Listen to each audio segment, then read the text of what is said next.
meeting for the City Council on November 3, 2014. We have just returned from closed session, and I'd like to ask Council Rice, do we have anything to report out of closed session? No actions taken this evening in closed session. Thank you. So again, I'm going to call this meeting to order. Would you please call the roll? Yes, sir. Councilmember Ania? Here. Councilmember Schlong? Here. Councilmember Murray? Here. Mayor Pro Tem Gastineau? Here. Mayor Hawley? Here. Thank you. And would you all please rise, and the Pledge of Allegiance will be led by Council Member Murray. Salute and pledge. I pledge allegiance to the flag of the United States of America and to the republic for which it stands, one nation, under God, indivisible, with liberty and justice for all.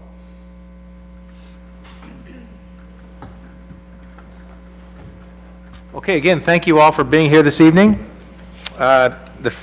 We have no acknowledgements this evening, so we will not do any acknowledgements. But we have a consent calendar. On our consent calendar, we have approval of the regular meeting minutes from October 20, approval of the November 12 minutes, and of 2013 and November 18th of 2013.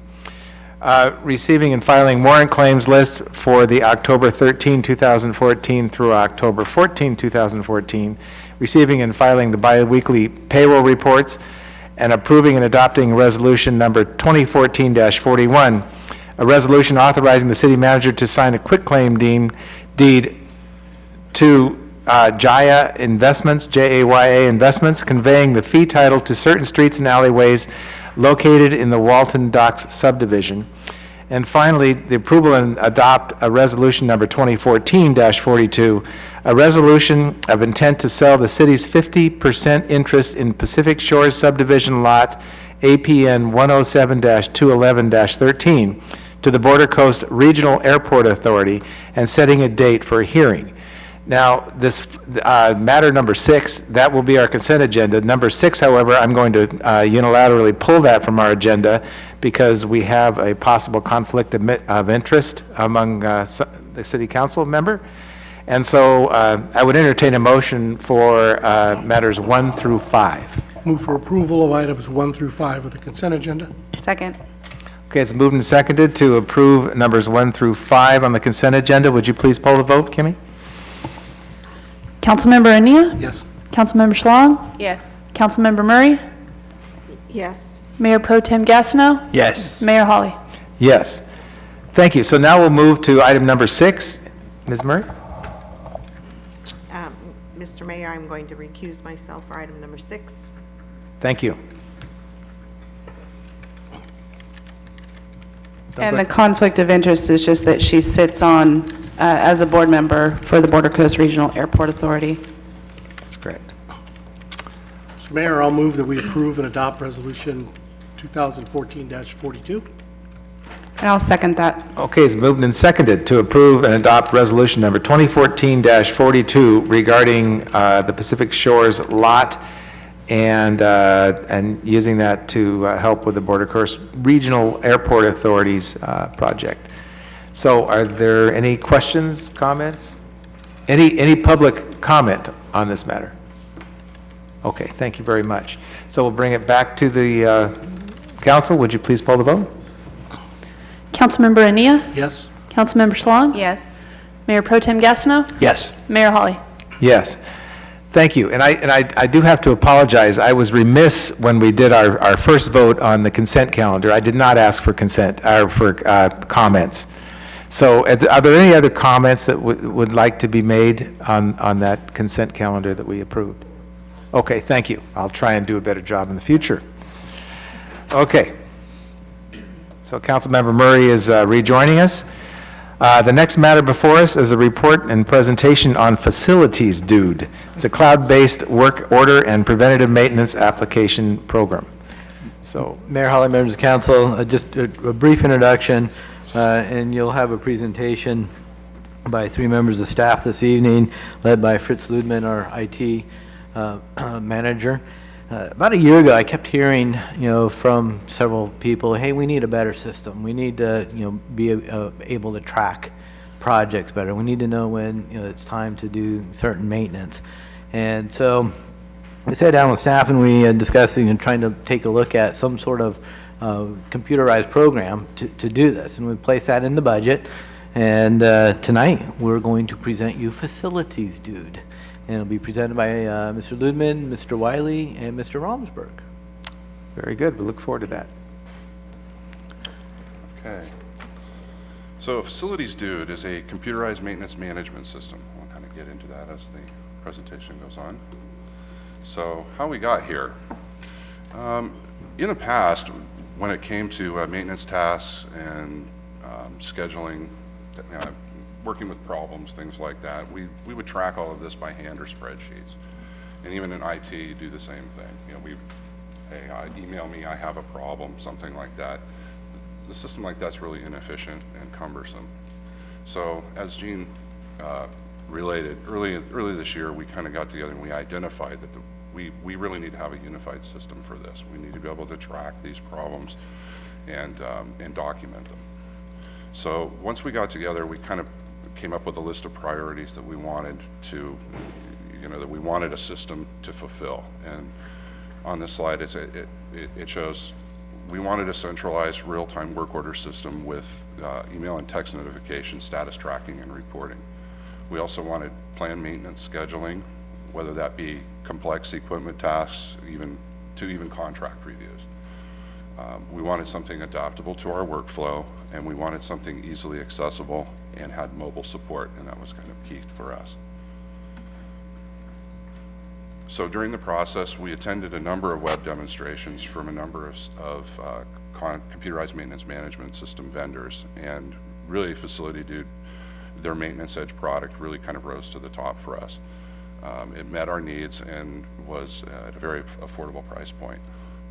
So in that process, once we had targeted Maintenance Edge as our product of choice, we actually checked their references, and we did an interview and demonstration with the City of Fortuna, and I'd like to thank Fortuna for that. Our Public Works Department actually, they're a Facilities Dude customer, and they actually allowed us to ask questions and see their product in action.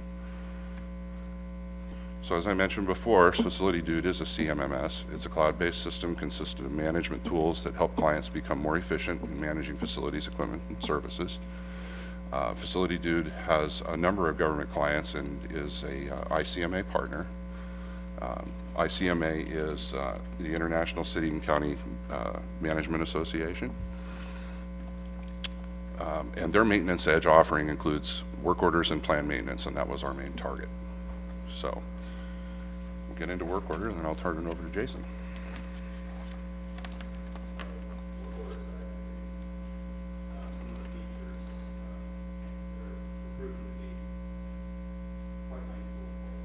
Kimmy, is the mic on? Can you hear me now? Yeah, that's better. All right. So on the work order side of things, it's proven to be quite a nice tool for us. They're routed automatically to the staff that's specifically that you would like it generated to. For example, if you're a supervisor in a certain department, you'll be given the work orders based on your area. So not everybody will be receiving everybody's work orders. So, for example, you'll have the supervisor over the treatment plant or public works or IT, and as a requester fills out a work order, that by default will go to that supervisor. So that's pretty nice how that's set up. It enables requesters to submit and track the status of the work order that's requested. So what that means is as the supervisor gets the work orders, they're able to fill out the report or give a status update of what's going on. Some of the, for example, emergencies or jobs that aren't able to be taken care of right away, you can put a status, whether it's parts needed or whatever specifics there. That way, the requester, for example, the city secretary, a lot of times will be the requester. She'll get complaints, and then she'll fill out a work order. It'll send off to a supervisor. She'll want to know what's going on. As the citizens want to know what's going on, she'll be informed as well. It allows technicians to receive complete work online, so it's a cloud-based, as Fritz touched on. It includes interactive calendar for allocating resources and scheduling. And that's going to be for more of the preventative maintenance side of things. So there'll be a drop-down of a calendar, and supervisors will be able to see upcoming jobs or jobs that need to be taken care of. It'll make a workflow very nice. It'll set things up to where we'll be able to see what needs to be taken care of next. And Tom will touch more on the preventative maintenance side of things here. Okay. So what we have here is a screenshot. This is kind of a difficult presentation.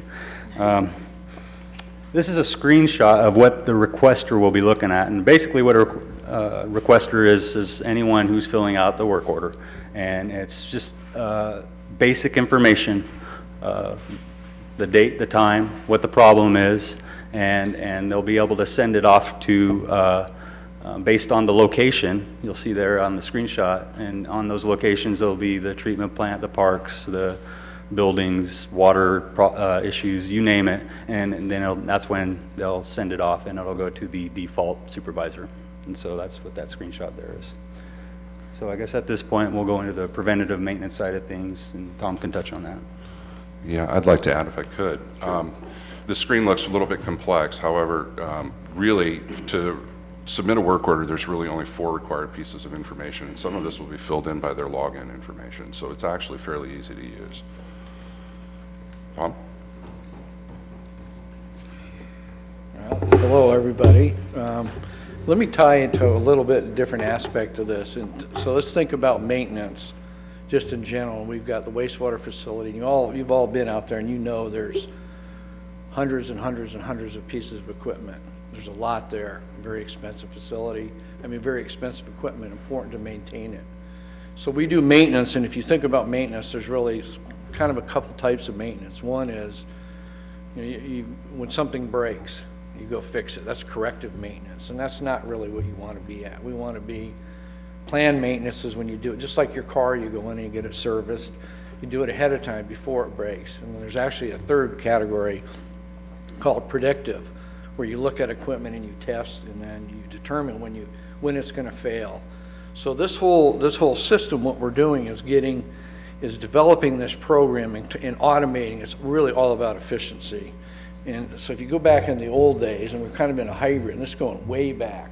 This is a box I found at the plant that Russ, I think, worked on back years ago. And this is the old card system. And that's how you did maintenance. You kept a card file, you kept records, and it works, and it still works. But what we're doing is efficient. So we're going to put this system in where we can schedule and allocate.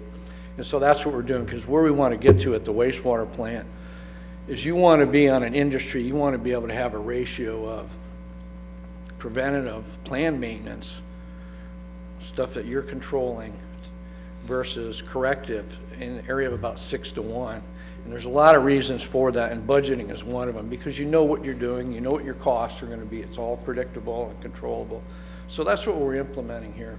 So this new system, which is working great, the name is a little bit, it took a little getting used to. I've worked for 5 or 6 of these systems, everything from SAP, which has a maintenance management system, but this one's got the features. So it allows you to create schedules. It'll generate, I can generate and assign work orders to individuals, and I'll show you one in a minute. It sends notifications on email. It's efficient. You put it in and it spits it out. Here it goes on the email. So there's a lot of time saving. But I think the really thing that's important, where the efficiency is instead of going in this card and you track all the information on this equipment, it's all in the system.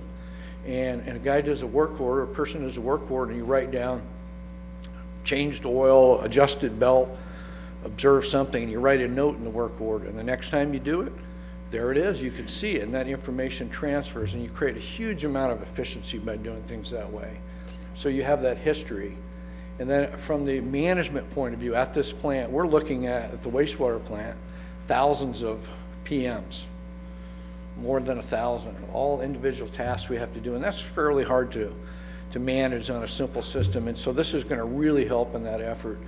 maintain history on it. It'll improve budgeting, improve reliability, and at the end of the day, it's all about producing something better for the customer and making sure that our system is reliable and managed and cost managed as well. And I think we have a chart here. This is kind of what you see. This is an example where I pull up a calendar and I look at a date, and here's all these numbers, and I click one on and it says, I think this one is a little hard for me to, a little hard on the distance, but I think this has to do with RBCs, and you assign it, and you assign it to a person. It can go on a clipboard, and that's what you're going to be doing this week is, work those systems. So, very good system. It's really going to help us get to where we need to on our maintenance program, and keep this facility in good shape. Cards work, but I'll put this back in the museum. 1950s technology. Okay, thank you. Yeah. Okay, so how does facility dude benefit the city, especially at the department level?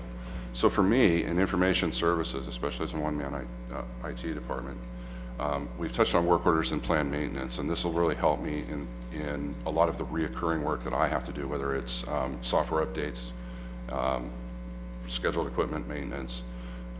I can document procedures. That's huge.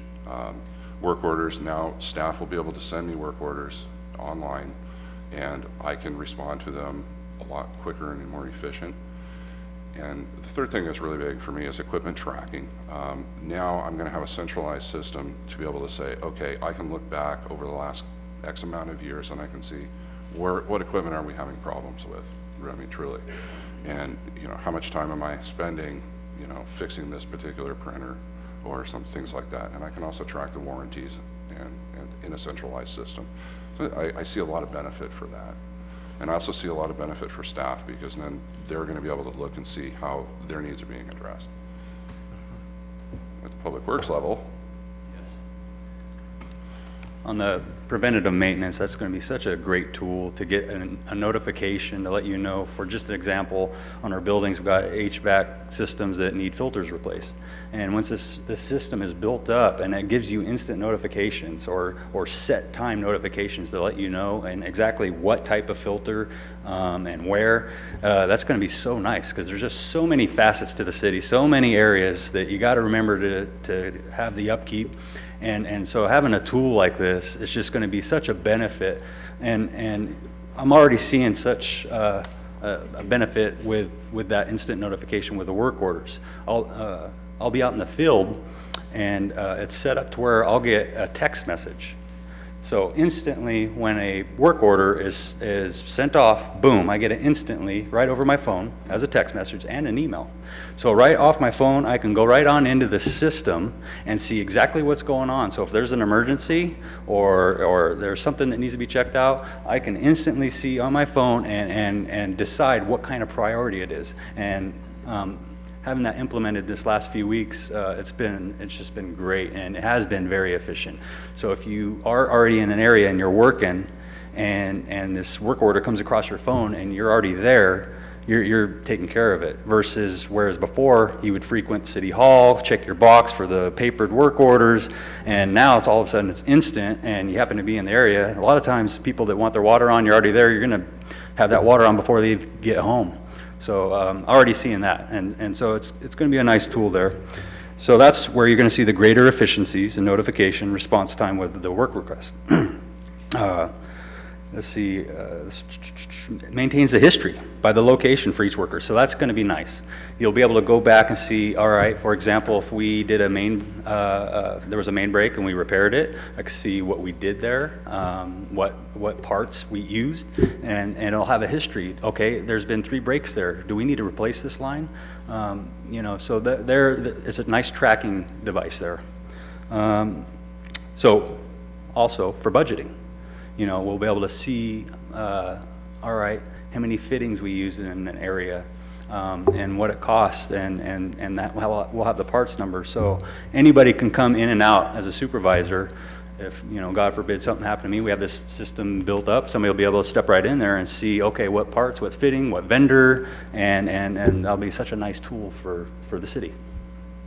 So on here, what we have is a screenshot of a drop-down what I would, or what a supervisor would see as far as work orders. So what you see here is, which I can't see, but it's basically work orders, and it gives a description of where the problem is, what the problem is, and also a priority. And then a supervisor can go into there, and you can even go into there off of your phone and fill out the action taken. So instantly, not only do I get it, but also, or a supervisor gets it, the supervisor can fill out the action and then hit submit, and it goes right back instantly to the requester. So that'll be a nice tool for the city on both ends. And with that, I guess I'll conclude with facilities dude. And I might add at the end too, is we're already seeing possibilities in other areas, like fleet maintenance, for instance, where we can add our vehicle equipment in here and put work orders on that. And I think that's going to really benefit departments like the police department. We're also looking at that in areas like office supplies and things like that. Thank you. That's a good report, and I appreciate the PowerPoint. I appreciated having that ahead of time. That's really good to have. So we've already implemented this? We're right in the middle of doing so. We're testing this with one department. So just working out some of the procedural issues that we have to, and email notifications and how that's all set up. So And is there a cost to it? there is. It's software as a service. It's essentially a subscription. It was budgeted. Yes. Okay. I have a Thanks. question, Mr. Mayor. Yes. So Fritz, this will be available at every department? Yeah, it'll be available to all the employees, actually. But Okay, we so have all the employees set up in the system now. Because I'm thinking at night, like the police department, if they spot a street light that's out, that's all they have to do is take the poll number, go to the computer, no need to write a message to see who gets it, it goes right to the person. That's correct. Or if there's a problem during the evening that Public Works ought to look at in the morning, they can put it in the computer and they would get it by morning. You bet. That's a good idea. That's good. That's a great idea. That's a great idea. Mr. Gassner? Yeah, Fritz, I was thinking like maybe on our website, there might be a public component where they can, put in, like, if they see a street light out or something amiss in the city, maybe they can notify us and it might be able to direct it to there. Is there a public component? I don't know that there's a public component per se, but as a policy, we might be able to look at something like that. Don't we have that ability, or maybe we discussed it on our website? Right, what we have on our website right now is actually, on one of our pull-down menus, we have a form that allows the public to submit a complaint Right. or a problem, and it's fillable, and they can, if they see a street light out, they can get it to us that way. That goes to the same individual who will be handling, some of those work orders for Public Works. Great. And they can notify us on Facebook too, if they see a light out, can't they?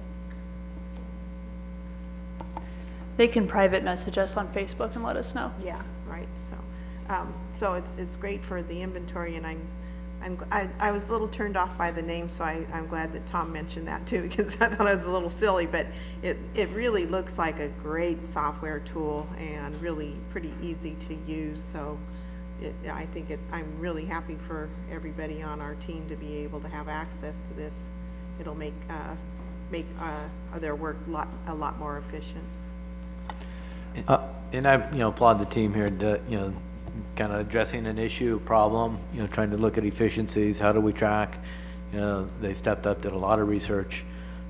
It's been taking a little bit of time and effort, but I think they came to a real good conclusion, and really thank the council for, including us in the budget and helping us, be more efficient, and hopefully that in the end, it saves us time and money, for the city. Okay. I just had one quick question. Does this have a report writer in it? And can you? It has reporting capabilities. It also, we can export to Excel and things like that. So you'll be able to go in PDF, yeah. and look at a street light and know that this particular light's been going out so many times. Exactly. And know that there's something more than just the light. Right, that's one of the core features of the system. That's great.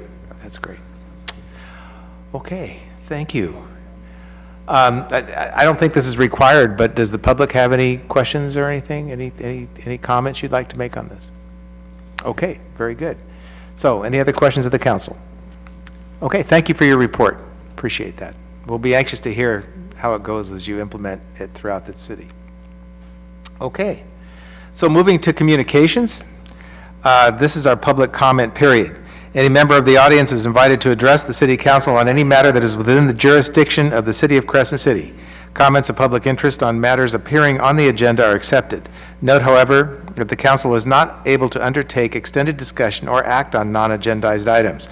Such items can be referred to staff for appropriate action, which may include placement on a future agenda. Any comments that are not at the microphone are out of order and will not be a part of the public record. After receiving recognition from myself, please state your name and city or county residence for the record, and public comment is limited to 3 minutes. So I'll ask, is there any public comment this evening? Yes.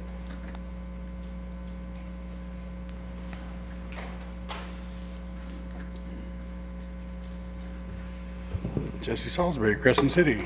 Thank you. Hope everybody votes tomorrow. Were you even speaking into the microphone? I know you're so loud. I don't think you needed it, but... years back, our Chief Plack implemented a program for licensing bicycles.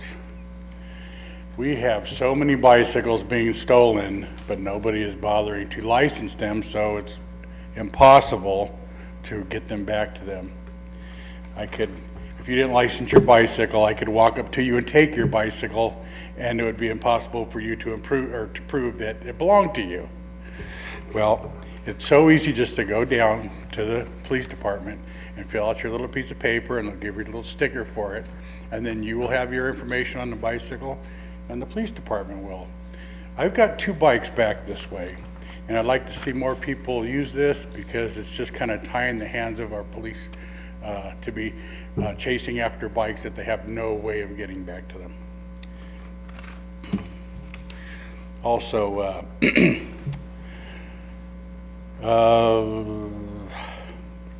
parking lot. What used to be a really nice berry patch over on 5th and K, I believe it is, has been turned into a parking lot by the county, I believe. It is in the city, and I believe that it still is under the jurisdiction of the city. It's in the city limits and therefore should have some trees. We have a tree ordinance that says, you have for every 3 parking spaces, I believe, is that you got to have a tree of some girth, and they have none. They've turned Paradise into a parking lot, and it looks like crud. I'd like to see something maybe done about that. Thank you. Thank you. Thank you for your comments. Yeah, I especially appreciate the registering the bikes, Jesse. Thank you. Okay, any other public comment this evening? Okay, seeing no other public comment, I'll close this period. We'll move on to our agenda, public hearings. We have no public hearings this evening. So under continuing business, the first item under continuing business is to authorize the city manager to sign a maintenance agreement with the Veterans Monument Committee and the United Veterans Council for the proposed Veterans Monument. Mr. Palazzo. I'd like to have Eric Weir present this item. Thank you. Mr. Weir?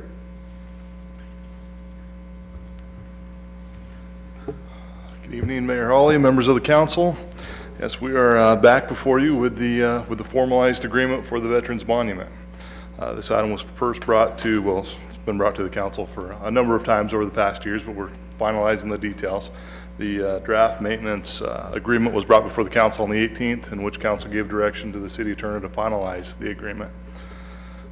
First off, there was a slight misunderstanding or typo in the staff report and the agreement. The staff report and the agreement both recognize the Veterans Council as United Veterans Council. It's actually Delaware County Veterans Council. I was corrected from Mr. Bradford in the group this evening. So we can, any motions that are made to this item, make sure they reflect the Delaware County Veterans Council, as well as the agreement to be amended should say Delaware County Veterans Council. But the basis of the agreement, as far as the maintenance side of it goes, is that the Veterans Council will be performing all of the maintenance for this monument.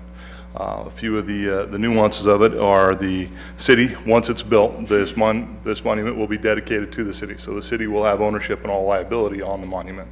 But per the maintenance agreement, they will complete all of the required maintenance. Part of the agreement, they are going to have a $75,000 initial deposit into an account in which the interest off that, I'm being told, will be used to fund the annual maintenance. And the other nuance of the agreement has to do with the water meter. So the monument will have some small landscaping, which I believe they're going to have some sort of a irrigation system. There'll need to be a water meter installed to facilitate the watering. This meter will need to be read once a month. So as part of the current agreement, this meter will be installed, and then the monthly payments will be made by the Veterans Council. In a nutshell, that's that. Thank you.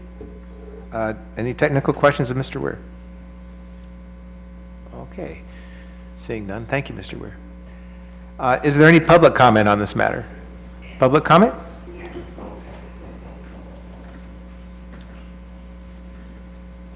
Good evening. I'm Harlan Ziegler. I've been before you a time or Yes, two hi, on this Mr. Ziegler. monument. I'd like to know how we get one in work orders to get this thing going. We'll send you a text message later. Yeah. We have a problem. The problem we have with the maintenance agreement right now, since this project, the inception of this project, the initial use permit we received from the city, the fees were waived because this was the city's idea, the whole project. Is where it started. The Coastal Commission has waived their fees, all their fees for us. That's not an inconsequential amount. That's about $3,000. Over the years, we've had tens of thousands of dollars of work either donated or volunteered on this project, from architecture to engineering to surveying. Just couldn't put a price on the things that we've accomplished with little or no money, which is a pretty neat trick if you can do it. But because of the going through the process and the changes fostered by the Coastal Commission, we had to seek a amended use permit from the city. Well, guess what? The city charged us this time. Even though it was their idea, we paid it. And so now they want to charge us for water for maintaining the thing. Actually, what you're maintaining down there now, you're watering. We're going to take the grass out and put concrete in there. So you're actually going to be a little bit cheaper for you to do that. We don't agree that the veterans should pay for the water on the monument to water the flowers. We didn't really want to do the maintenance agreement, but we did agree to that. So I know it's about honoring the veterans, and but you know, lately here it just seems like I just don't know how much more honor the veterans can afford. So that's what I want to say about that, about the water part of it. So thank you. Thank you. So I know that we'll be answering that, but are there any other comments before we get to that? Any other comments? Mr. Gitlin?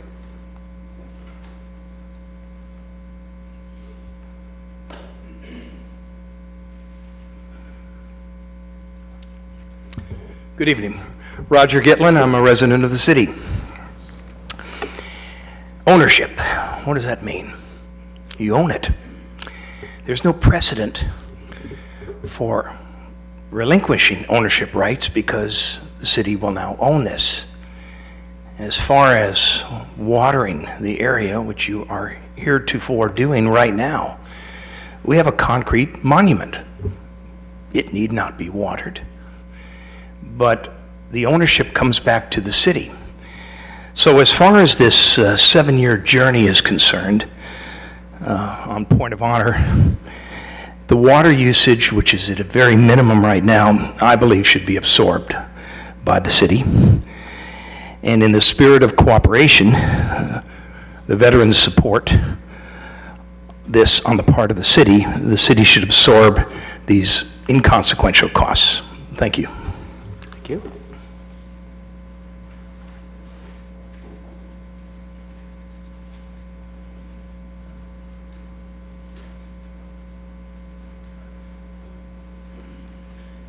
I guess I get to take the water part off of my list and address the electricity part.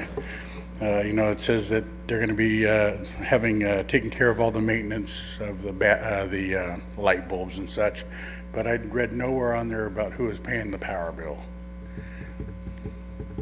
Are we going to get that? We can get that clarified. Okay, Thank you. Other public comments?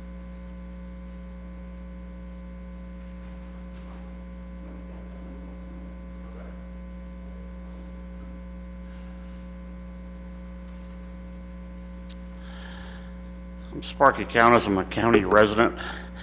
What I have here is a little itemized to read. This was prepared by Charles Slurt.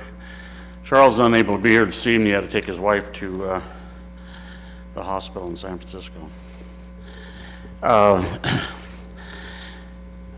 County of Del Norte honors the service of our local veterans with the City of Crescent City's position. If the city supports our local veterans, in what form is this expressed or exhibited? From the inception of the Point of Honor Monument, this project conceived and envisioned as a major joint city, veteran, and community project.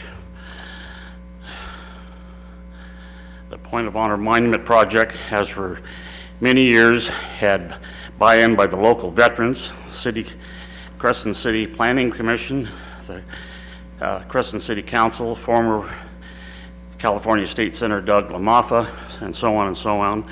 And where is the city of Crescent City today regarding our community project?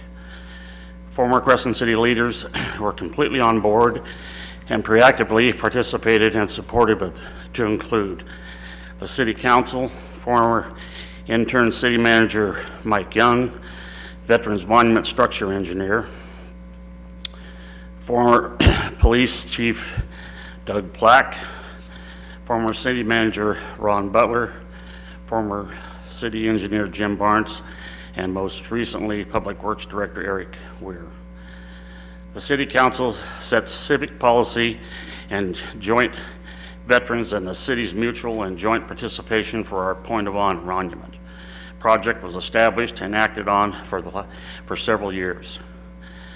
Unfortunately, since the arrival of Mr. Palazzo, city manager, there has been a clear and definite different attitude within the city towards our Point of Honor Monument. Once again, the City Council sets policy while the city manager implements and enforces those policies. Through our veterans research, now many years ago, it was established additionally for the Veterans Monument and throughout the state of California that the local governing city or county assumes the associated liabilities because it is a civic project that benefits the entire city and the community, the county community. These issues have been previously discussed with various city representatives, including former City Attorney Doug Black. Regarding the Point of Honor Monument project, water usage and or metering thereof represents an absolute minimal amount of water usage for watering of landscape and or project ongoing maintenance. In the spirit of cooperation, the veteran support on the part of the city, and the city should absorb this minimal incidental expense. It is time for the City Council to take bold and final leadership as proactive partners with the local veterans for their final implementation of this important civic beautification project. Keep in mind that we the veterans conceived this civic project, have donated hundreds of man hours over a 7-year period, have met every governing agency requirements, began project fundraising, and have committed to covering the complete project construction costs and have architecture committed to the long-term maintenance at a no cost to the city. Please rejoin the most important joint civic partnership as everyone benefits. Sincerely, Charles Slurt, Project designer, architect, and former city council colleague. One other item, a gentleman stepped up and concerned about the power on the lights. We have negotiated an agreement with Pacific Power. We don't have it in writing as of yet. Keeping in mind, this has been a 7-year ongoing struggle back and forth. And when we finally received our final permits, where we can actually sit down with Pacific Power, we'll have that answered. But from the past conversations that we had with them, this was something that the Pacific Power looked at as a joint community project, and they would be participating in the project. Thank you very much. Other public comment?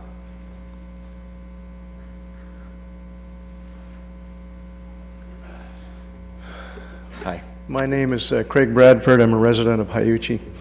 I'm also the senior advisor to the Veterans Council here. We have formed our bylaws. We're in the process of getting IRS approval on our Articles of Incorporation as a 501c3.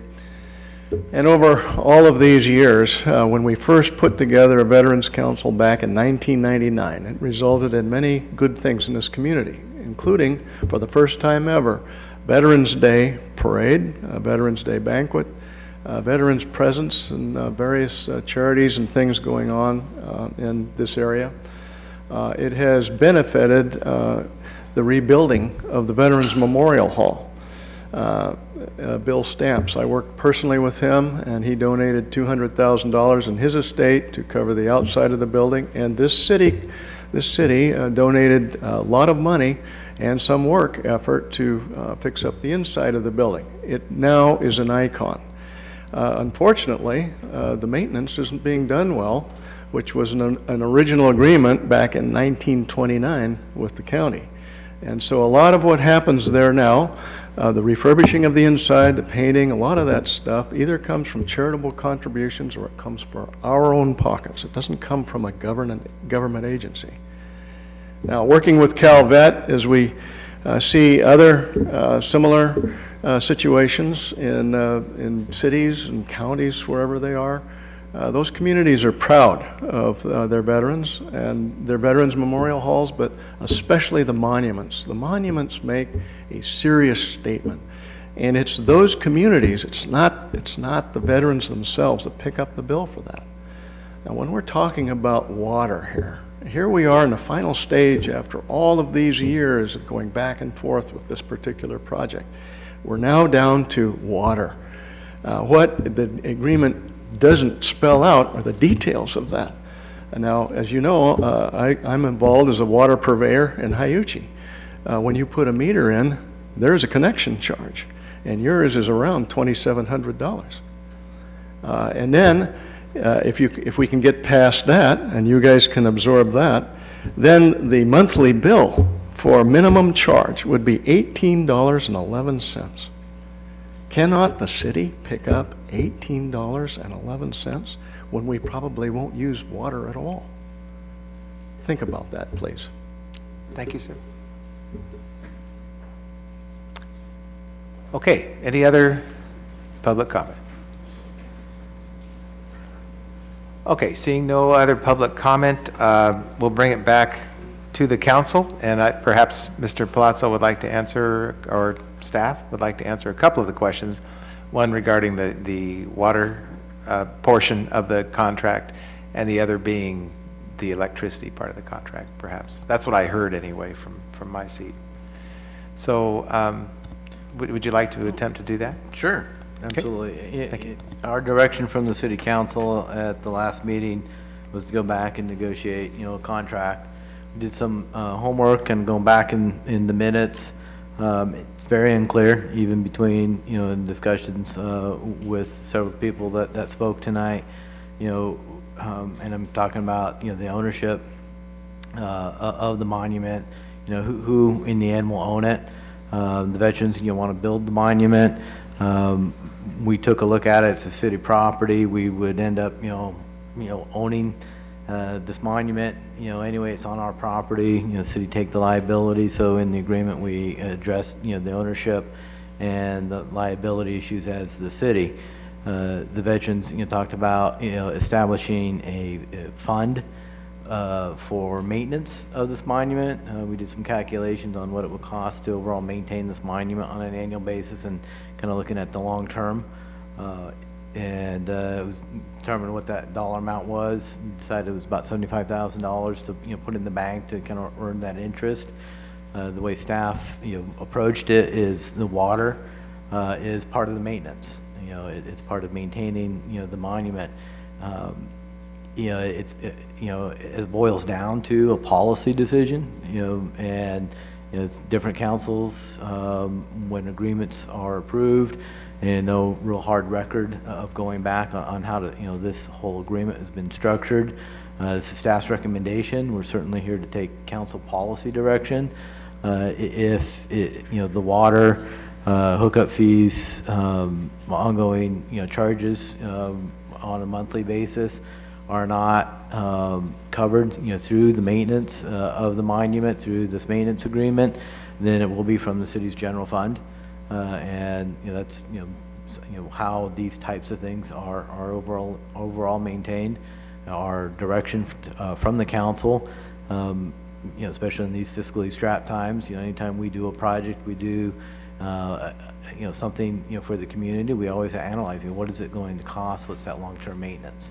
We need to think ahead on what that impact's going to be with the city. Again, it boils down to policy decision for that this evening.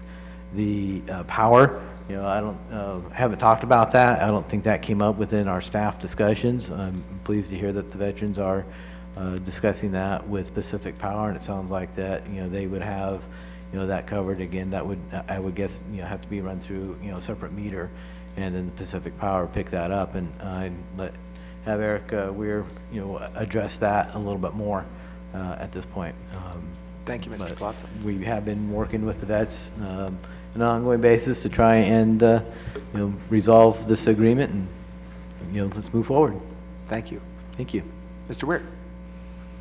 Yes, I will address the connection fee portion, and as far as the electrical, it was our understanding that the Veterans Monument Committee was working with Pacific Power, and a separate meter was going to be installed, and that was kind of outside of this agreement. So I guess it was our assumption that they were going to handle that on their own. And I guess what we should recommend, to the council tonight is, let's put that in the agreement, who's responsible for that, so it's very clear, in the agreement, for everybody. In regard to the water connection fee, connection fee, or another term, or probably the correct term, is typically capacity fee. It's often commonly referred to as connection, but really it's a water capacity fee, and same with sewer. And it deals with the capacity of the infrastructure to get the water to that point. We based on single-family equivalents. So with this current situation, we really wouldn't be talking about a capacity fee because we already are irrigating, that particular piece of land right now. So there wouldn't be any more water, say, going to that. But this would be a dedicated use for the Veterans Monument, in which there would be a meter. Now, they're right, the landscape that's proposed here is minimal. You're talking about minimal watering of some shrubs and some annuals, just different things like that. Typically, probably a drip irrigation system would handle it. So our minimum fee is the $18.11 per month. This covers 500 cubic feet of water. Our estimate is they would probably use much less than that, and probably none in the winter time, being that it is a irrigation system and none is needed here most winters. Last winter an exception, of course. And then just from staff's perspective too, these are all nuances that just need to be worked out with anything. It's our job to be as consistent as we can. It's been a long process. We've tried to work with the veterans, and I know as a community it's very important for us to support the veterans as they are very important. I know to me personally, I have a lot of respect for each of these individuals and just all veterans in general. Thank you. Questions? Yeah, don't sit down. So I think I've been sitting up here throughout this entire process, and I know that, sometimes we have council members change, you have staff people change. I've seen on many instances where that's created confusion throughout keeping consistency and tracking some of the projects in the past, even tracking contracts and their changes that are made throughout that process. So I can't even fathom that anybody would believe that anyone would be against this project, because for as long as I can remember, we've all been very, very hopeful for this to finally come to fruition. I have a few technical questions. When you say ownership, is that not state lands property? It is state lands property that has been leased to the city for public use. Okay. I just wanted to clarify that. The other thing, what? I believe that's correct. Isn't that, Gina? This is part of this? It's not state land. That- That's why we got it there. It's a piece out of the state land. You know, you're right. That just triggered in my memory. It's just outside of the state lands grant. Okay, And so it it's is just actually outside. owned by the city? That is my understanding. Okay. My next technical question, and I'm not sure if maybe the attorney would be able to answer this or not, but I remember when we were going through all of the very difficult decisions about raising our wastewater treatment plant rates and the capacity charges and all of those things. And I remember actually Mike Thompson being at one of our meetings, and I asked him if there was some kind of a fund that could help senior citizens with, taking on that burden. And it's just kind of the same thought process that I have. I was told back then that we are not legally, if I remember correctly, we're not legally allowed to give our utilities away free of charge. So is that the case here, or could we not charge them for the water? Do you want to take it, Gene? I can answer that. Yeah, it is a general fund expense. So once I realize where the expense comes from, or where it would come from, but I'm just asking, can we legally take on that burden? Is it truly a policy that this council can make?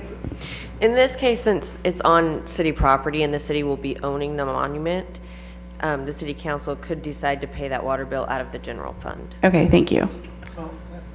Mr. Ania. So along those lines, Eric, we're already watering that property. So we would be just redirecting the water, right? In fact, we'd probably be using less water. Yes, that's correct. It's currently parkland that is being irrigated at this point, and it's So we'd be probably, using less water and we redirect the sprinkler or the drip system. yes, it would have to have a separate irrigation system that would be built, connected to the existing irrigation system in the park. Right. So I don't know that we would be spending any more general fund money than we are now by watering. And there's not going to be a $2,700 hookup fee, correct? Well, As far as the connection fee goes, it would be my opinion that no, there would not be a connection fee that needs to be associated with this particular use Because it's already in it's already- existence. Yes, it's not an additional use that takes capacity within our lines. Okay. I'm just curious, were these concerns brought up previously, or are they just new concerns since the last council meeting? The water concerns are a nuance of the agreement that wasn't finalized until between last council meeting and this council meeting. That was brought up at the agreement. We've had a discussion with the Veterans Monument Committee about this. So It needs to truly, take this it is for about the $18 a month that we can waive? This is about the fixed charge is really what it is for Okay. reading that meter. All right, thank you. Thank you. Other questions, comments? So I was wondering that same question that you were, Kelly, because I wasn't sure about I'm glad you asked that about giving the water, because we can't give it to certain populations, so I'm glad you got that clarified. But the landscaping is not our requirement, that's Coastal Commission, and I'm looking at went before the Planning Commission, and they want additional willows and coastal pines, so it's not just some shrubs that are being planted. This is from the July 10th, 2014. Further out there along the line, Yeah, that's on another property. that would be further back from the actual monument site, so it would be planted in amongst the adjacent willows, so we're not anticipating that it'll need an actual But irrigation who's system. responsible for doing that?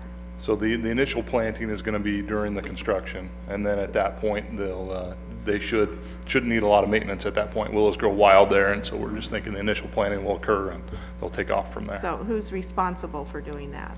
For the initial planting, Yeah, that's going to be the veteran, during the construction, that'll be part of the veterans the or Veterans Monument, yeah, the part construction of of the the monument will include monument that. party, that group is responsible, okay. Thank you. Mr. Guest. So during the maintenance, they will need a hose to spray down the concrete or to clean off any bird droppings or anything like that. But they'll be in to do the maintenance. So, I mean, I was thinking if, they had to have a meter and they have to have a spigot to use a hose, clean down like any other public facility which has concrete or anything like that. That would be my only question on that aspect. Also, how do our sprinklers point in? Do they surround the whole grassy area so that it gets water from all sides, or is there just one that's going to only irrigate one side of the monument? I would think a lot of those details will have to be worked out, but it's a good point, that our current sprinklers have a coverage over that whole area. So we'll want to redirect, as the majority of the area is going to be concrete with a granite monument that sits in the middle. So, there'll be some redirection of our current landscape, as well as I'm envisioning some sort of a drip system that would come off to water the shrubs and their annuals and whatnot. But yes, a hose bib would be a good idea for maintenance activities. Okay, I'd only like to say that I was under the impression that this was an agreement that we were going to be approving. This doesn't sound like there's an agreement right now. There's some disagreement about this agreement. And there's some question about whether or not we need to add power to this in some way. So I, for one, I think that it's well within the city's capacity to pay $18 a month, to maintain the water that's necessary for the monument. I don't have any heartburn over that. But I don't know, what's the pleasure of the council? Do you want to take, oh, we already did. I'm going to go ahead and make a motion, or maybe it's going to be direction and you guys can decide, but I would move that we direct the staff to come back with a finalized agreement that makes the changes to the wording, Del Norte County Veterans Council, that we waive the water monthly fees. And if it's in there, to remove the connection fee, since that's already been established. And to include verbiage regarding the final outcome of the agreement for power. Okay, we have a motion on the floor. I thought she was just doing direction. I thought it was. Well, I made a motion, but if it's not seconded, then maybe we can talk about direction. If Pacific Power comes back and says they're not paying for power, how would you like to handle that? Well, I think that needs to be figured out and put into the final agreement. I'm sure the Del Norte County Veterans Association will ask the city to pay for the power. So I'm asking for some policy direction from the council. How would you like us to handle that? Do we have any projection as to what that cost would be? I do not.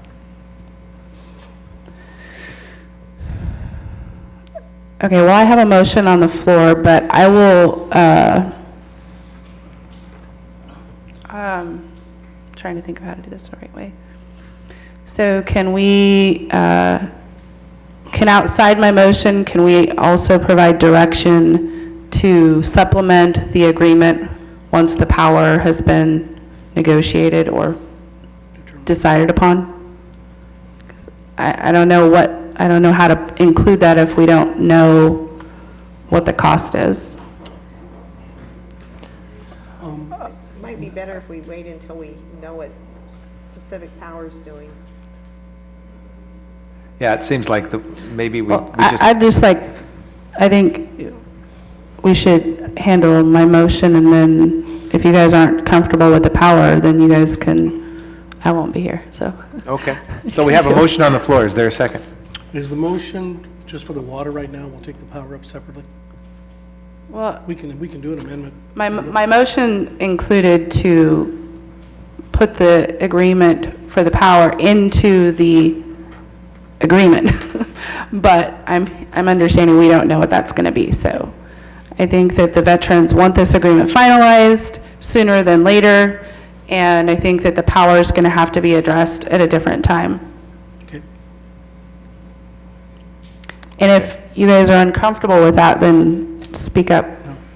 I would second that motion to waive the water, and the power would be brought up at a different time. Okay, we have a motion and a second.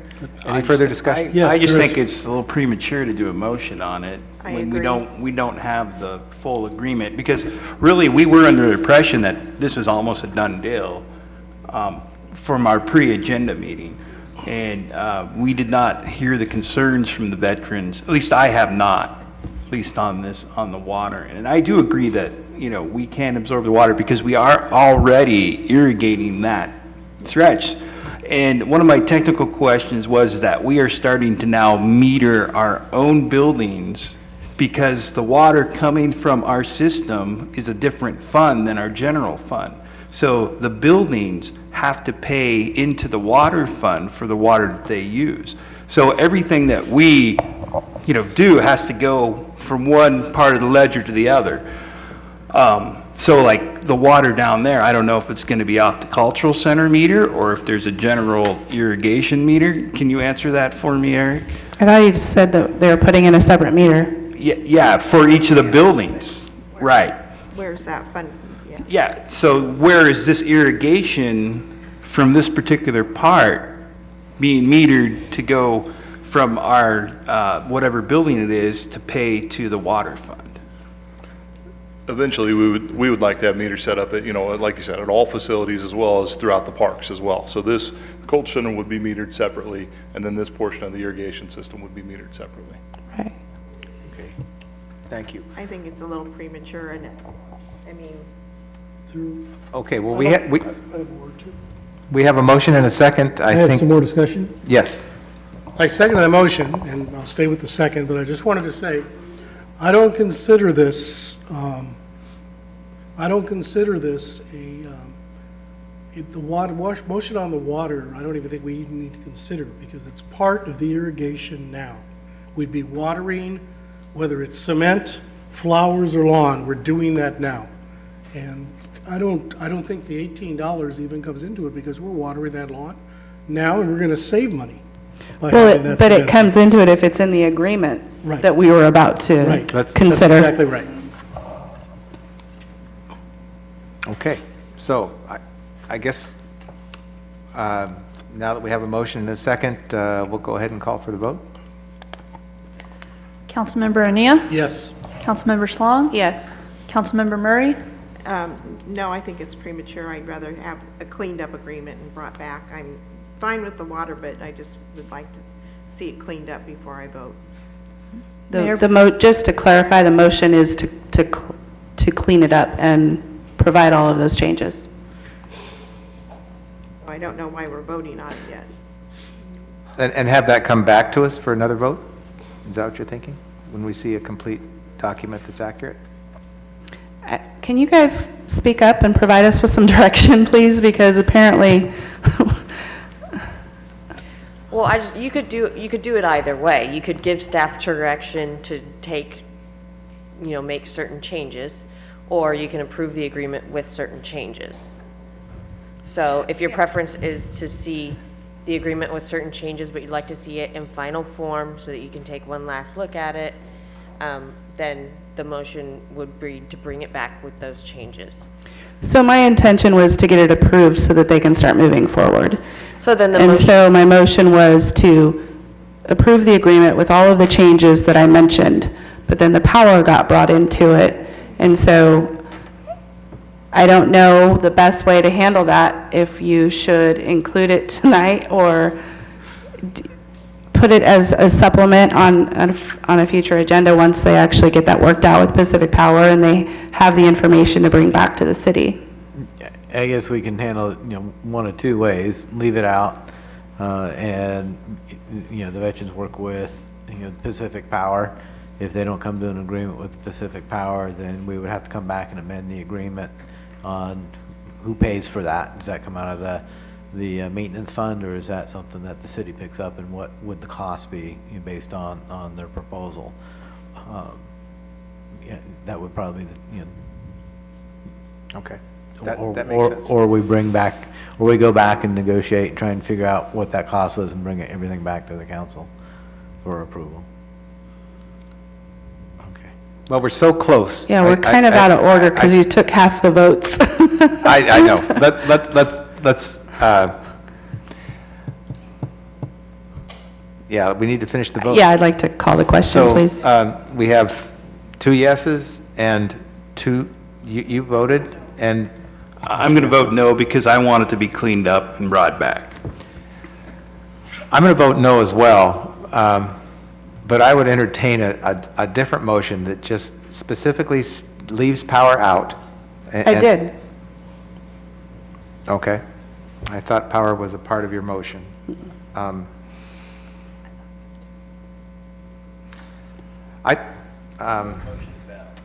Okay, this particular motion fails. I guess what we need to do then is have some consensus about direction to bring back a cleaned up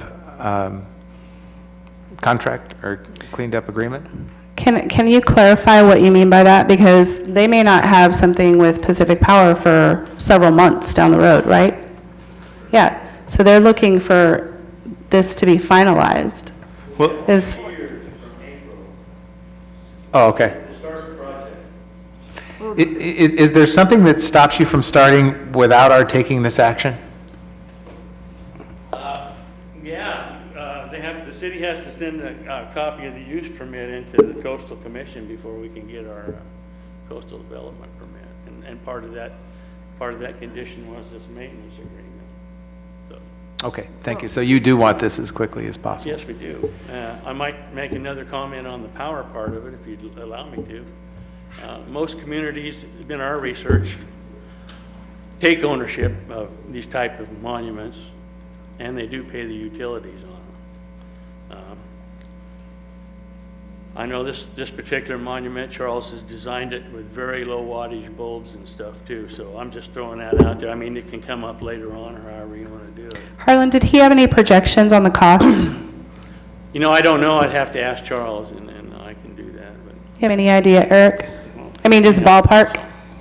I mean, are we talking $50 a month or $1,000 a month or?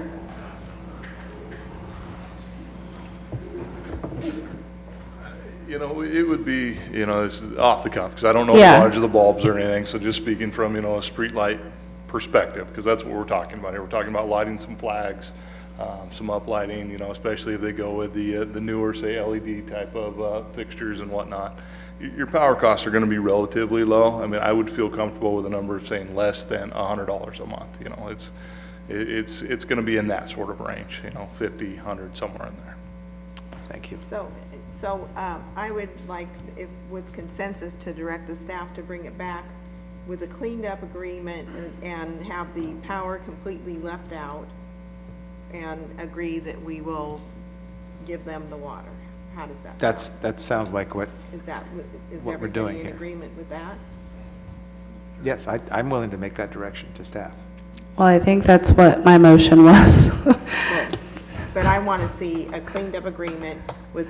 I'm going to make one more motion. Okay. And maybe it'll make more sense.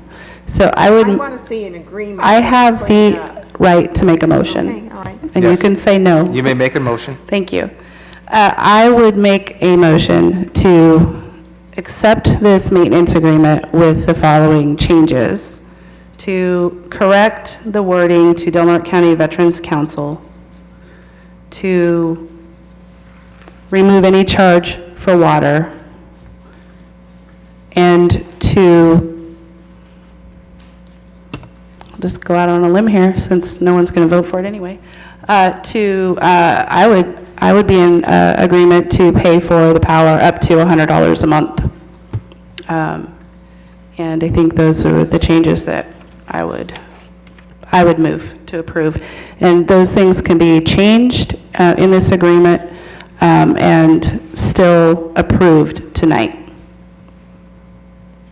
Okay, thank you. Everyone understand the motion? Okay, do we have a second? We have a second on that motion.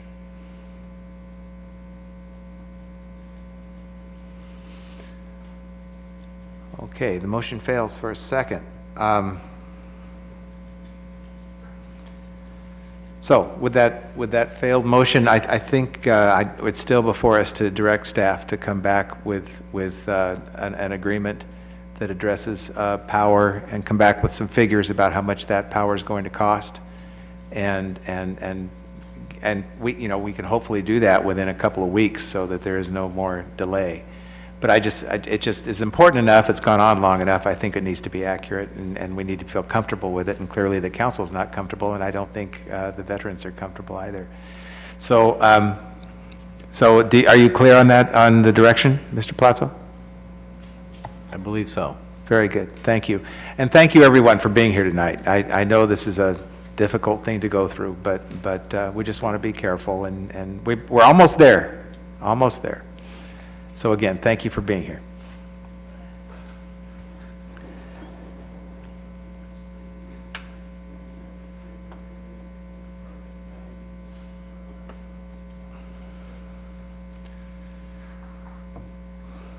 Okay, number 9 under continuing business is the Fred Endert Municipal Swimming Pool Exterior Accessibility Project.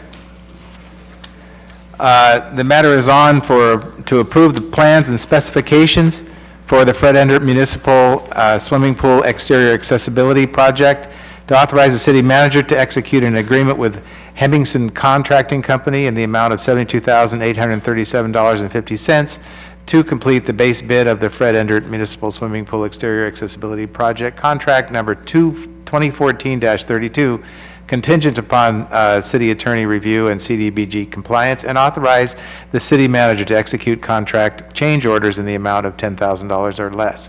So this is before us, Mr. Palazzo. I'd like to introduce Mr. Weir for this item. Thank you, Mr. Weir.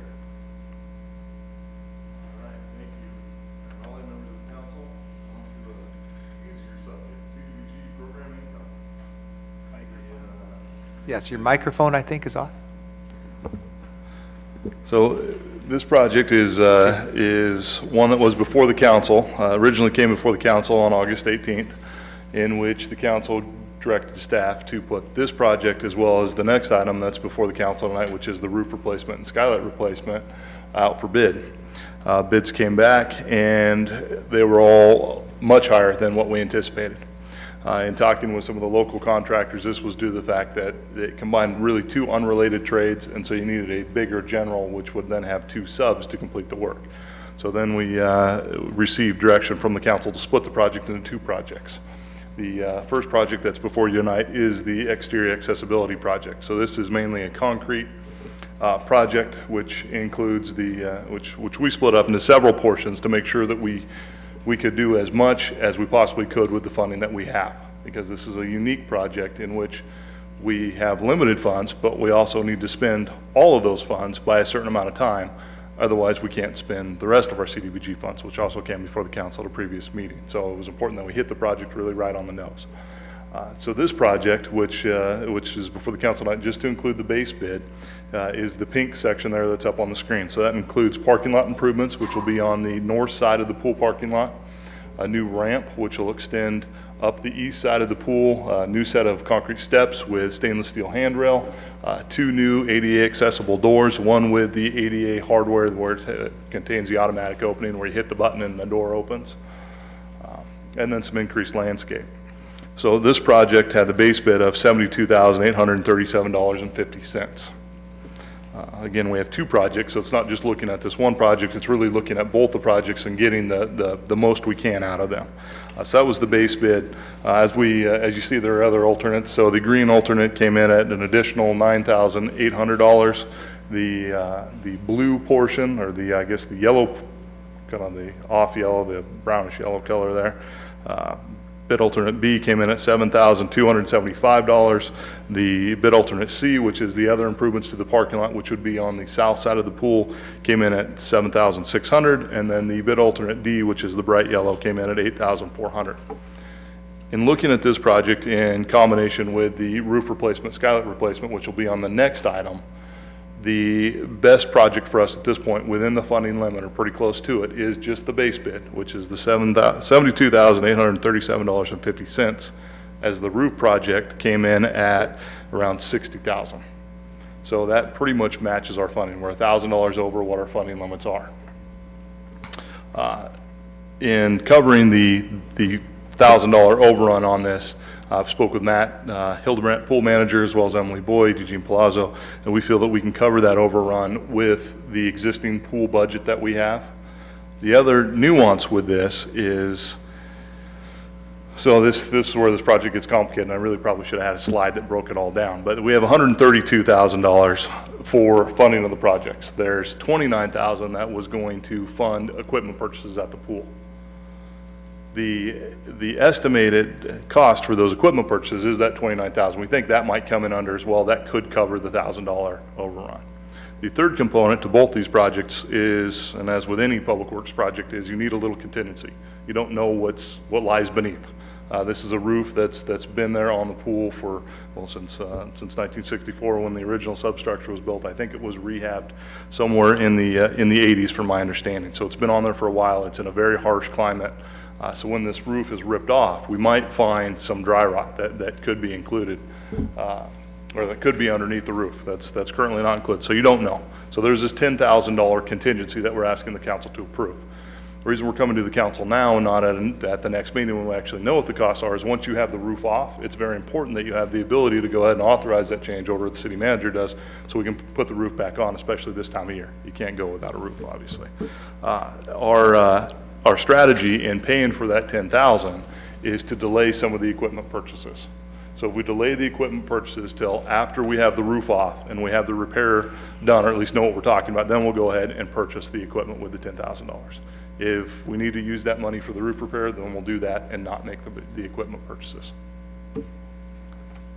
So the original schedule that you saw that was presented on the October 6th meeting still stands. As you see, we're at the council authorization point in the schedule of November 3rd. We're hoping to have notice to proceed in a couple weeks by the time they get bonds, and then we'll be under construction. This project, as well as the roof project, is contingent upon weather, especially the roof. So what it's going to require is probably a 2-week closure of the pool. With this 2-week closure of the pool, there's not going to be a lot of notice because we're going to need to see a good weather window, a good week of weather, work with the contractor, and then just close the pool and start construction. So we'll have notices out that this could be the case, but the actual notice to the public and to the council will probably be fairly short. Okay, thank you. So the first matter that we're taking up is the pool exterior accessibility project. Are there any other questions for Mr. Weir? Any technical questions of any kind? Okay, any public comment on this matter? Okay, seeing no public comment, then we'll go ahead and bring it back to the council. I'll move to authorize the city manager to execute an agreement with Hemmingson Contracting for the amount of $72,837.50 to complete the base bid for the Fred Endert Municipal Pool, contract number 2014-032, contingent upon city attorney review and CDBG compliance, and authorize the city manager to execute contract change orders in the amount of $10,000 or less. Second. Okay, it's been moved and seconded to do what you described. Did you also say to approve the plans and specifications? Does that some of the further? Number 8. Number A. It's typical with public works contracts to go ahead and have the council approve the specs and the plans for the project. And since they were amended since last time we came back.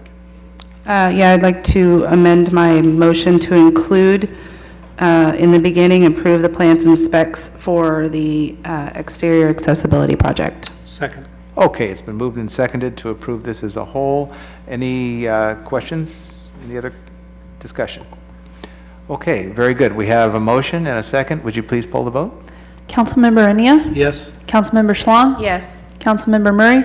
Yes. Mayor Pro Tem Gastineau? Yes. Mayor Hawley? Yes. Okay, thank you. So now we'll move on to the Fred Endert Municipal Swimming Pool Skylight and Roof Replacement Project. And the background you've already given us on that, is that correct? That's correct. Okay, very good. Are there any other questions of Mr. Weir regarding this project? Okay, seeing none then, public comment on the skylight and roof replacement project at the Fred Endert Municipal Pool. Okay, seeing no more public comment, we'll bring this back to the council for action.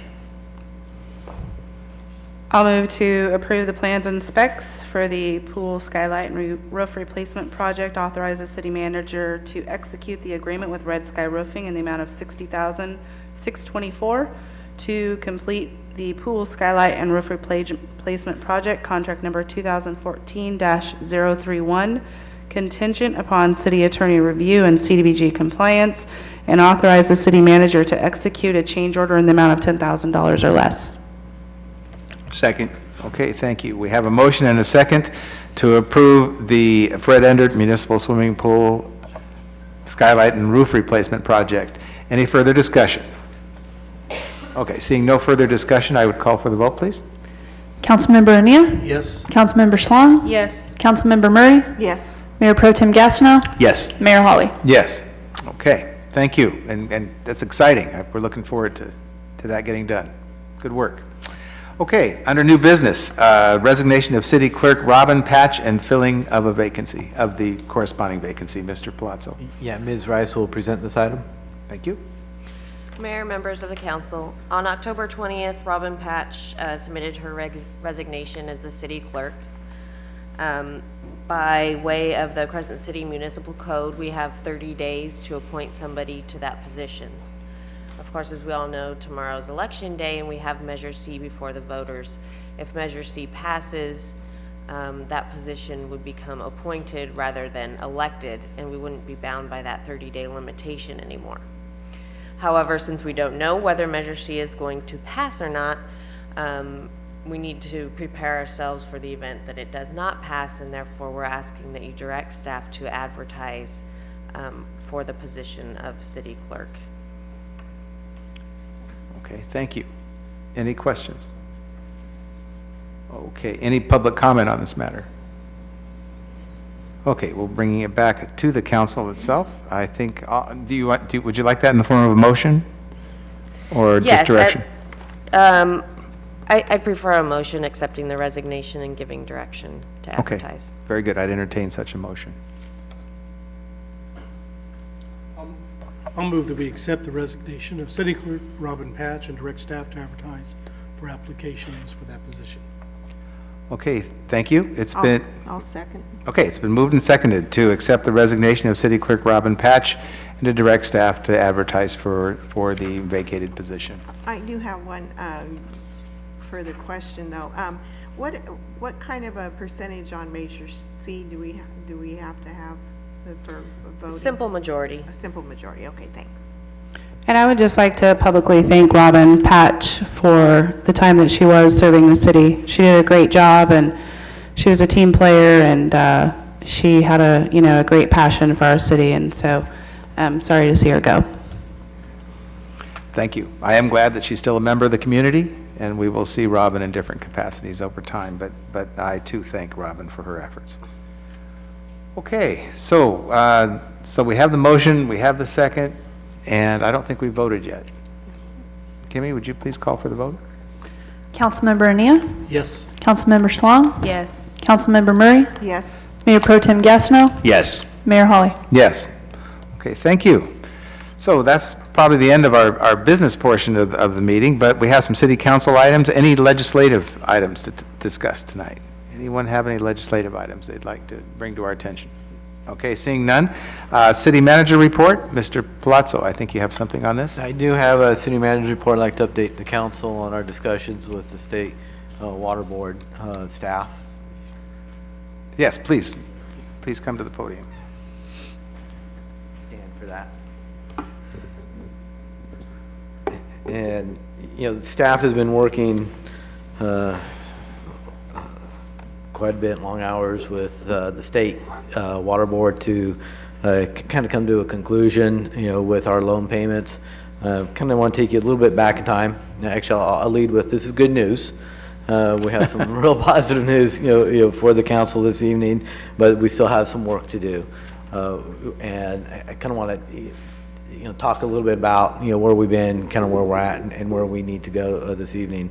And as you recall, on July 21st, we came to the city council, with a staff report. We had Wilden and Associates here, we had Susan Mayer here, our city staff team, Eric Weir, Emily Boyd, and myself, and Tom Romsberg have all been part of the team, working, with the state and kind of crunching the numbers.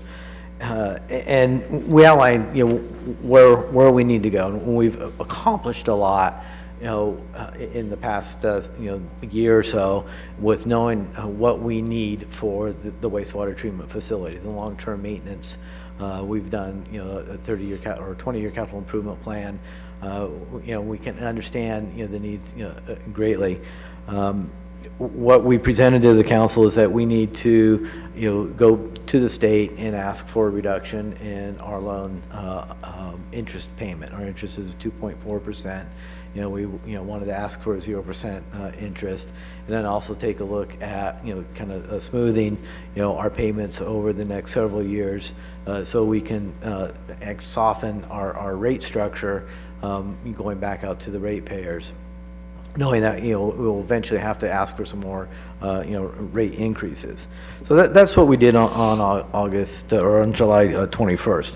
At that meeting, we also asked the council to provide direction to authorize staff to only make a principal-only payment to the state, which was due on August 1st. So that's where I'd like to update the council at. In getting into this update, I do want to thank the council for providing the staff the tools to make this happen, and really the contract with Wilden and Associates, the contract with Susan Mayer, have been very valuable to us. And as I go through these numbers with you this evening and where we're at, you're going to see that value.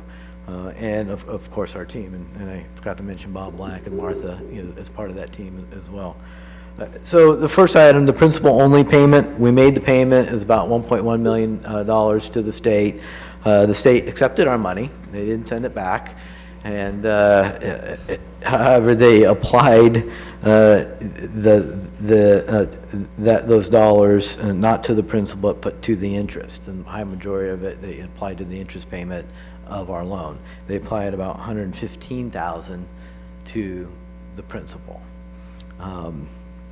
Now, we didn't expect that, but thinking about that wasn't, it's not that big of a surprise. The state has, making a loan on your house and you have principal and interest payments, the bank's going to take your interest payment and make that payment first, or apply your dollars to that interest payment first while that principal grows. We didn't have an agreement with the state. They have different obligations, at the time. We don't have any sort of revised agreement with them. So kind of lock that into place, for now. As I go through this, you may want to come back to that or have questions on that. The second part of this is we asked for a state loan modification request.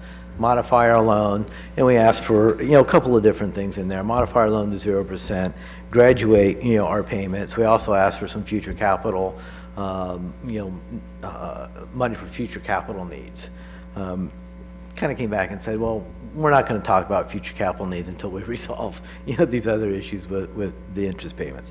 They did agree to take, and this is a staff negotiations, I guess. We're working with staff, and I'll talk about where we're at in the state process at this time. But the staff has agreed, to make a recommendation to the board for 0%, which is really good. We got that information. They did not at first come back and say we're going to make graduated payments. We got the team back together. We ran a whole bunch of numbers, and I went back to the state and said, this is not going to work. If you do a 0%, we embrace that. We want that 0%, but if you don't help, if you don't graduate our payments, then we're going to have to go back to the ratepayers, and we're going to have to ask, probably for an initial 10.5% increase in rates, and then, in future years, it was about a 7.5% to 8% rate increase in order to cover our costs. And we discussed this with the state. So the state came back and agreed to graduate those payments for us. And I'll read off my notes here. Interest reverts to zero beginning with the August 1st, 2015 payment. Principal and loan payments will be graduated for the next 6 years of the loan, beginning at $1,100,000 and increasing annually by $100,000. This proposal, and this is a state recommendation, this is what I know at this time, I haven't seen a staff report, but I want to applaud the state because this proposal would save the city about $15,500,000 of interest over the course of the loan. And that's a good, that's a success, for the city. If we can move forward and get that approved by the water board, that saves the city, $15,500,000. And that's what I'm saying, the effort that we're putting up front and working and going through these numbers is starting to pay off. So that's, the position of the water board. So in my discussions, with the deputy director, what's the next process? Staff put the staff report together, it's kicked up to the executive team, that executive team approves it, it gets published this Friday, on the 7th of November, and it goes to the state board on November 18th, which is a Tuesday. So we're on the November 18th agenda, and what I'm told is this is what, the staff is recommending. I don't anticipate any, sort of changes. The board, what they're saying, that the board would consider a resolution with these two matters, one of the 0% interest and then the graduated principal payment. If they want to modify or part or delete any of that, they say that make it easier. They'll take basically two separate actions within that resolution. I don't think I was that clear on that statement. The deputy director, is asking for a little bit of flexibility with, that graduated payment to help us, kind of set our rates. I've told him I've presented to the city council about a 5% rate increase. There's a portion of this that's, our part, and that is to go back in order to balance everything out. We would have to go back to the ratepayers, do a 5% rate increase July 1, 2015, and then, for 4 consecutive years after that. That's what makes this work. And the state, said that they, would make that recommendation to assist us in doing that. The Gene, 5% annually for the next 5 years? Okay. Correct. Yeah, 2015 to 2019, starting July 1 every year. If, and again, if they don't graduate the payments and they don't work with us, then, we're looking at, a lot steeper, rate increases. I guess our next step, and I've talked, to staff, there's 5 members of the water board. Once we receive these, staff reports, we will, as staff, be contacting, the members of the water board. We'll talk to them about, our situation within our community, kind of our disadvantaged, community, where we're at with our treatment plant. The state has a lot of this information. We're not sure how much of that's going to be in that staff report. We will be sending staff. Now, the timing of this is awkward for us because the 17th of November is a council meeting, and it's when we have, the changeover of the council and new mayor, mayor pro tem and all that. But what I'm going to do is send a team to Sacramento and include Emily, Eric Weir, Bob Black, and they'll meet with Susan Mayer to be there on Tuesday, to answer any questions that the water board may have, and hopefully we'll get in front of them and talk to them before that, and kind of anticipate any questions that they may have. What I would like to do after the council meeting, and I've talked to the mayor a little bit about this, is having the mayor and myself fly to Sacramento Tuesday morning early out of Arcata to get there for this meeting and represent the community on this. I think the important part of this is we need community support. This is a really good deal for the city. We've done a lot in the past 2 years to get to this position to save the ratepayers a lot of money. 15 million, I'll go back to that, 15 million for $500,000 that the state has put on the table for us. We're going to have a part to do some rate increases, but we also need that community support. We need, some letters from the chamber, letters from the county, letters from, business owners of this, city, and I need city council help in getting that information so we can carry that to the state and take that to the state and say, we're going to look at the staff report come Friday, and I'm assuming, what I am told and what I'm hearing is going to be translated in that staff report. But, we need that community support, and we need to, transmit that to the board at this time. So that's the plan. That's where we're at. Thank you, Gene. Any comments, suggestions, questions? Well, if we're going to go through all the expense of sending so many people to Sacramento, are you all going to have the ability to speak? In a good case scenario, I would hope that the board takes this and approves it and doesn't have any questions. In the scenario where they may have questions, I need that team there to be able to answer the questions. I have different expertise, on the team. I have, Emily that knows the numbers and can talk, the city's finance. I have, Mr. Weir that, has the expertise, with the operations of the plant. And all the components, thereof. So, we need, that expertise on the ground. I think at this point, we can't, we need, to put our best foot forward, to work with the state and make sure that, those questions are answered if they come up. And I like to have, representative, such as the mayor, to speak for the community and have, some, community support behind that.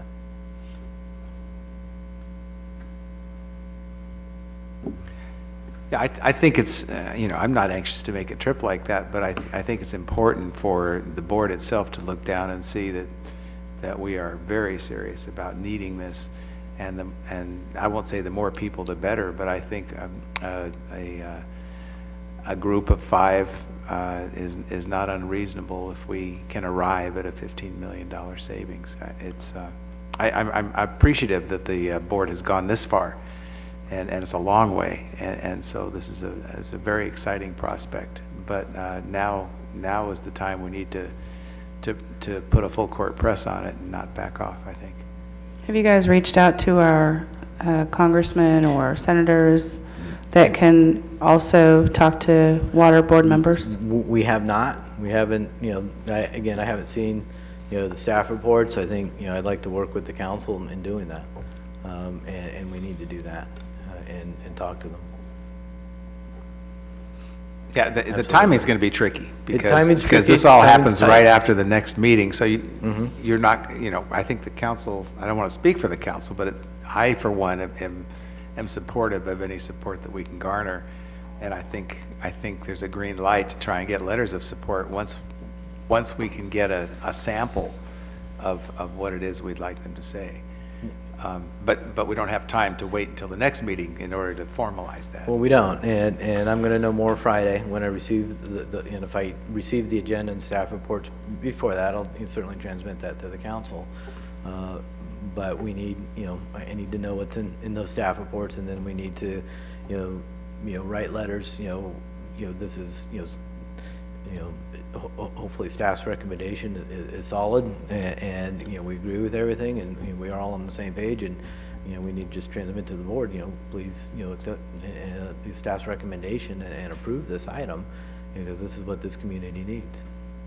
It wouldn't hurt you to reach out and ask them if you're going to be able to provide any kind of input at the meeting. I know that before we've sent people to like coastal commission meetings, and they don't even allow public comment, so. They do, and I've actually talked to the deputy director, and they're willing to provide us and help us set up meetings with the board members, talk with the board members, we'll probably do it on phone, they're all around the state. So we'll call them and kind of walk through the project with them, hopefully, if they want to talk to us. No, I meant actually when you're in Sacramento at the meeting. I believe we can, and I'll double check that. That's a good point. I know it's a different board, but we went to the Coastal Conservancy meeting recently, and they actually had us write out our names and our positions, and we gave them to their clerk so that we could get up one at a time, but then they approved it before we got a chance to get up. But And that I would be okay, too. And I would hope They that would be, approved the right one. that would be the best case scenario. And again, we've worked pretty diligently to get to this point. This is, the beginning, because, the city needs to, step up and do another 5-year, 218 process rate increase. It's 5%. I think the number's $3.61. On a single-family, equivalent, starting July 1 is what we would be asking. Okay. So what other questions or comments? Well, great work, team, that you guys have worked really hard on this, and you're seeing the fruits of your labor, so thank you for not giving up, being tenacious, and really doing a great deal of work on it, so really appreciate it. And Did I miss anything? Do you guys need to add anything? yeah, so it's very exciting, and any coastal commission meeting that I've attended, I've been able to do public comment, so I think that they We'll have to. double check the process, Any, yeah. any meetings like this, we have to, it's the Brown Act, so I think that you'll be allowed to, so. Thank you again for all your hard work. You guys should be very proud of yourselves. Well, thank you for the council Okay. for the support. And thank you. You don't need any action for this, but that was a good report. I appreciate it. Now, we know what you've been doing all the last few months, among other things.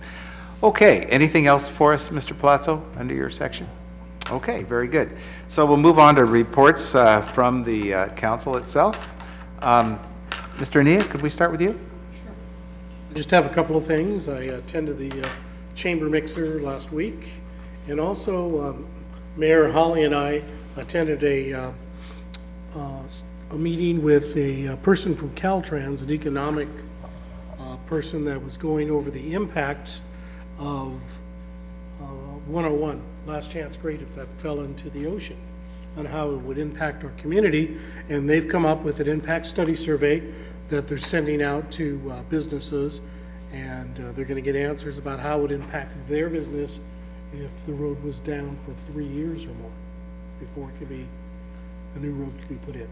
So I thought that was very good that they came up here and are doing this economic study to go along with the other study that they're doing now. The name slips by me, the engineering report. So we'll have both of those within the next 6 months. Yes. Yeah, that was good. Thank you, sir. Kelly? I just wanted to update you all, if you didn't hear. The Redwood Empire Division fundraiser was canceled last weekend due to rain, so they're going to reschedule probably for next year.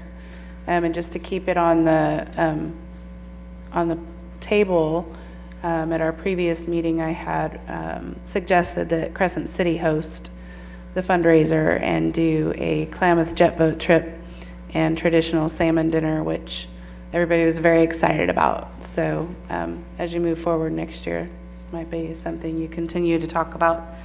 I just wanted to say that there is a chamber mixer this Thursday at College of the Redwoods. And then there is a ribbon cutting with Big Five coming up on, I believe it's November 20th. And the Country Against Cancer event Saturday night was an amazing success and a constant reminder of why I love living here. We had a couple hundred people in attendance and raised, don't have the final count yet, but in the neighborhood of $8,000 to help these 3 families. And I'm just so humbled to have been able to coordinate that event to help these little girls, and very happy with our community. And then I just wanted to remind everybody to vote tomorrow. Measure F for the fairgrounds, to save the fairgrounds, and Measure C to change our elected city clerk to an appointed city clerk, and then, of course, just the general election. We're all have our freedom to vote, so get out and vote tomorrow. And next meeting will be my last meeting, and good luck tomorrow, Mr. Slagle. I wish you the best. Thank you. Councilmember Murray. Well, I didn't attend any meetings, but if you haven't put your mail-in ballots in the mail, you need to drop them off at one of the precincts or bring them into the clerk's office because they won't get there in time. So reminder about that. And so the only other thing, there was John Williams, one of our planning commissioners, I saw him yesterday, and he hit a hole-in-one at the disc golf course at our horrible rainy, well, it wasn't horrible, but we had quite the storm October 25th. So congratulations to John. And then, yay, the Giants won the World Series. So those are my two big athletic things. But Oh, you didn't mention the Warriors. I didn't mention the Warriors, Warriors. yeah. Warriors are like Warriors, undefeated the Big league Five. champions. Woohoo! I forgot that one too. So it's all about sports. So that's it for me. Thank you. Yeah, get out to vote. I don't have anything else. The polls open at 7 and they close at 8 p.m., so nobody has any excuse not to get to the polls. So everybody get out and vote, support C, vote for city council, supervisor, all sorts of good stuff. And we'll see you at the polls and we'll see what goes down for next meeting. Thank you. Thank you. I'd like to first thank Mayor Pro Tem Gastineau for being the acting mayor. At the last council meeting, I had the pleasure of greeting my new grandchild. My daughter had a baby boy, and I needed to be there. So I thank everyone. Thank you. It's really a great experience. I recommend it. So I'm going to report just a little bit. The Solid Waste Management Authority did meet on the 15th, and I know that was before the last meeting, but I did attend that meeting. The Caltrans, the Last Chance Grade meeting about the economic impacts was a very interesting one. And we may have an opportunity. I haven't really seen what they sent out yet, but we'll hopefully be able to send something back in from the city itself to explain what the impact is relative to, especially to sales tax and our TOT. If that last chance grade goes out, we're probably looking at half of our income disappearing. So it would be a real significant impact on us. Also, I had an opportunity to play in the Dixieland Band for the food festival that occurred at the Cultural Center. And the food festival was great, and it was fun to play, but you know, I looked around, as old as that Cultural Center is, for a function like that, it really is a nice venue. Yeah, I actually went to that as well. I forgot about that. Yeah. So You guys are a great job. Well, it's the second time we played in front of people. It was so really fun. It was good. They were good. Yeah. They're called the Dixieland Rangers. Rangers, yeah. I'm Ranger number 6. I don't know what that means. I don't make any money at it, but it's okay. But it is fun, and again, I want to compliment the city on the condition of the cultural center and the fact that it can be a fun place for people to be. The acoustics could be better, though. Yeah, it's pretty live, but I'm not sure, you know, what we do about that. But that's the only downside. You know, people stand in the corner with hands on their ears, and I didn't know if it was the quality of the music or how loud it was. So You had something to do with number 6. I don't know. That's right. Yeah, number 6. So, okay, that's all I had. Is there anything else to come before us? Okay, I'd like to adjourn the meeting. Thank you. See you all in a couple of weeks.